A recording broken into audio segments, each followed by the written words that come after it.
Ibe byiza kubakurikirana ubukungu Talks. Ushobora kuba warabonye tweet ya Jack Doze agurisha tweet ye ya mbere yakoze kuri Twitter, ukabona bayiguza amafaranga ari mu mamiliyoni. Ukibaza utize iki kintu umuntu agafoto k'umuntu tweet ya mbere umuntu ashobora kugurisha tweet ye nziza. Well, biragoye ariko abantu bayishimiye cyangwa se bagashaka kuyigura byashoboka. Ese ibyo bintu yagurishije byitwaga gute? Nta rindi zina byitwa ni NFTs. Kaze neza ku bukungu Talks. NFTs ntago ari ibintu bigoye cyane kubera yuko iyo ugiye usanga byaratangiye neza muri 2017 ariko byagaininze trend muri 2018 aho ari ntuza platform imwe yakoze nka CryptoKitties cyangwa se yari platform abantu bahinduramo amantuza amafoto y'udupusi tumeze nkuko kuri kubira kuri screen, hanyuma bakabihinduramo ama digital cats, hanyuma bakaba babasha kuba bayagurisha ku bantu babikeneye kandi bakaba babaha proof of originality cyangwa se proof yo kuba ubaye ona umuntu mushyashya utunze icyo kintu. Rero ako kanya tuvuze NFTs ubundi ni ibintu ni ibiki bingibi turi kuvuga. NFTs mu magambo make byiswe non-fungible token niko bizwi, ariko mpamya neza yuko mvuze gutya gusa nta gusobanukiye ibyo ari byo. Well, nibyo kubera yuko non-fungible ubundi bisobanuye yuko ikintu bwa mbere ufite icyo kintu kiri unique, bwa kabiri icyo kintu ntago wagihinduranya n'icyo ari cyo cyose.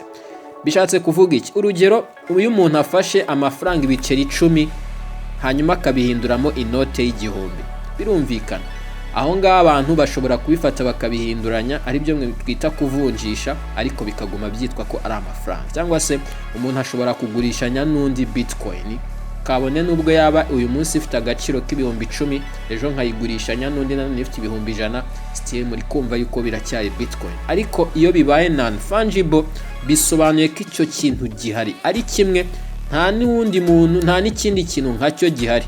Even though niyo ushobora gufata screenshot yacyo kwako ni digital arts, still ntago ufite ikintu kimwe. Ibi nibyo bituma NFTs cyangwa se biba interesting. Ushobora kwibaza uti se iyi techno babasha kubikora gute kugira ngo bibone uyu mutekano, cyangwa se niba ari agafoto abantu bagurishije ariko abandi baba bagafite nk'ukuri kukareba ntibabe bafite ikintu kimwe n'icyuriya waguze zira miliyoni. Bikoresha icyo bita Ethereum blockchain. Ethereum blockchain, yingi Ethereum ubwayo ni cryptocurrency nka Bitcoin cyangwa se Dogecoin. Ariko nyuma y'ibi bintu ibyo dushatse kuvuga, iyo Ethereum impamvu itoranywamo nuko iri famous cyangwa se mu bantu bo muri crypto space tuyizi kubera ikintu cyiswe smart contract. Smart contract ije muri ibi bintu gute? No kuvuga ngo iyo uguze NFT cyangwa iyi non-fungible token, yaza mu buryo bw'ifoto cyangwa se yaza mu buryo bw'akavideo, yaza mu buryo mbese kwako muri iyi space, NFTs ni ibintu byinshi cyane.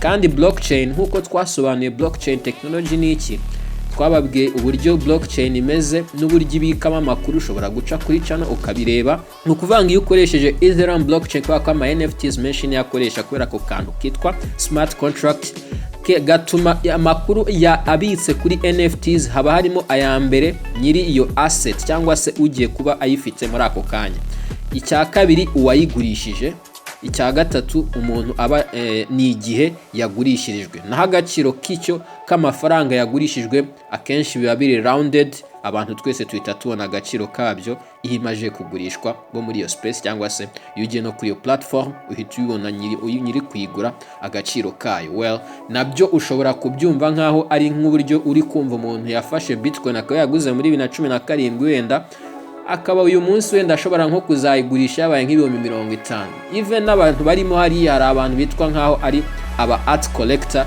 barimo baragura tuno tuntu wenda anytime igihe kizishobora kuzagera abantu bakaba bayigura yabaye amafaranga menshi. Ariko muri ibi bihe bitangira baracyayigura just as a way ya new technology cyangwa ya space nshyashya imaze imyaka ine, ariko muri iyo myaka ine bimaje kwikuba inshuro nyinshi cyane kubera yuko nko muri 2018 ugiye kureba kuri data usanga nkuko urubuga rwa L'Atelier urunguru cyangwa se tukashobora kurwita ari nk'urubuga rw'ibi bintu nanone rwabigaragaje, cyangwa se ukajya kuri nonfungible.com, ibi biri kukwereka yuko ari ibintu bizamuka.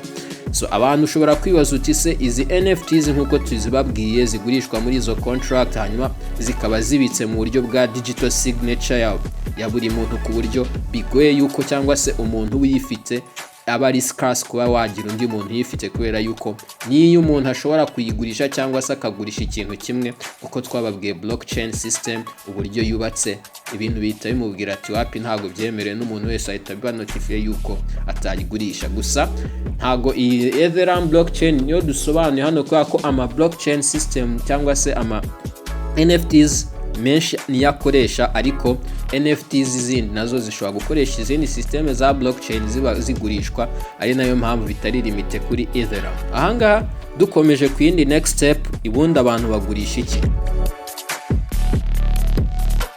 NFT ishobora kuba video, ishobora kuba digital art, ariko abantu benshi babimenye kubera ikintu cyitwa art cyangwa se digital art. Ahangaha nizi arts nyinshi cyane tudashobora kujyamo, gusa iyi hari muri iyi minsi abantu twari turimo turareba ni House of Christie. Ubu n'udufoto yewe n'abantu baragurisha ama memes. Hari umutipe witwa Logan Paul we yanagurishije n'akantu gutya kagafoto nanone ari gutera ingumi ko yise ngo ni Logan box, ibintu nk'ibyo ngibyo abantu, kandi ukabona abantu barabigura. Akwibaza uti muri iyi minsi abantu benshi b'urubyiruko tubirimo cyane, n'abantu benshi bo muri arts barishimye cyane, bari kuvuga bati this is another way of making money. Gusa ushobora kwibaza uti se nkiye nk'umunyarwanda bimariye iki, cyangwa se no kubera iki nafata umwanya wanjye nkaba ndi no kumva iki kiganiro?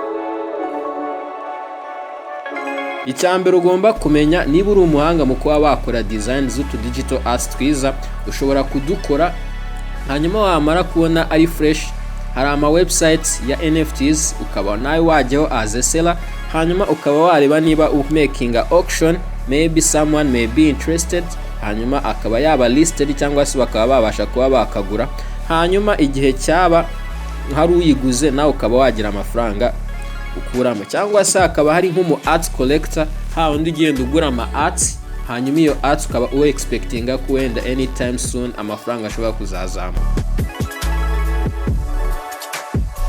Ndetse ikindi kintu nanone abantu bagomba kumenya, ushobora ni na technology nanone, nk'uko abantu twavuze blockchain ni na new technology ugomba kureba. Urugero Nike yamajije gukora system niba atari fake cyangwa se originality ikoresheje NFT system. Iyi system yitwa CryptoKicks. Iyi ni new way nanone abantu bashobora gukoreramo amafaranga bakoresheje concept cyangwa se iki gitekerezo cya NFTs. Hari ibintu byinshi cyane niba NFT ishobora gukoreshwa mu buryo bwo kuverifyinga cyangwa se bwo kureba niba sneakers ari fake cyangwa ari pirate. Why not? Hari n'ibindi bintu byinshi mu buzima busanzwe dushobora kuyikoresha, nkuko blockchain yazanywe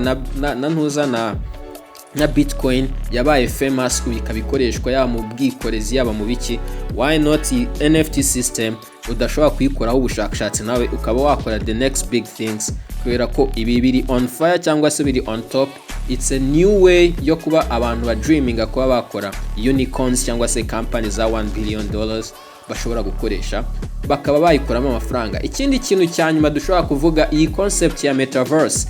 Hari uburyo bwo kuba wagurishamo ibintu ukoresheje NFT system. NFT system cyangwa se non-fungible tokens, ibi ngibi nibyo biri gukoreshwa n'amakampani menshi. Uri kubona H&M yatangiye kugurishirizayo, ndetse na NBA hariyo company iri kugurisha ibintu mu buryo bwa NFT cyangwa se ama highlights, akaba umuntu wese yakoninga dunk y'umuntu yateye, hanyuma akaba yagura yishyura amafaranga mu buryo bwa system yabo.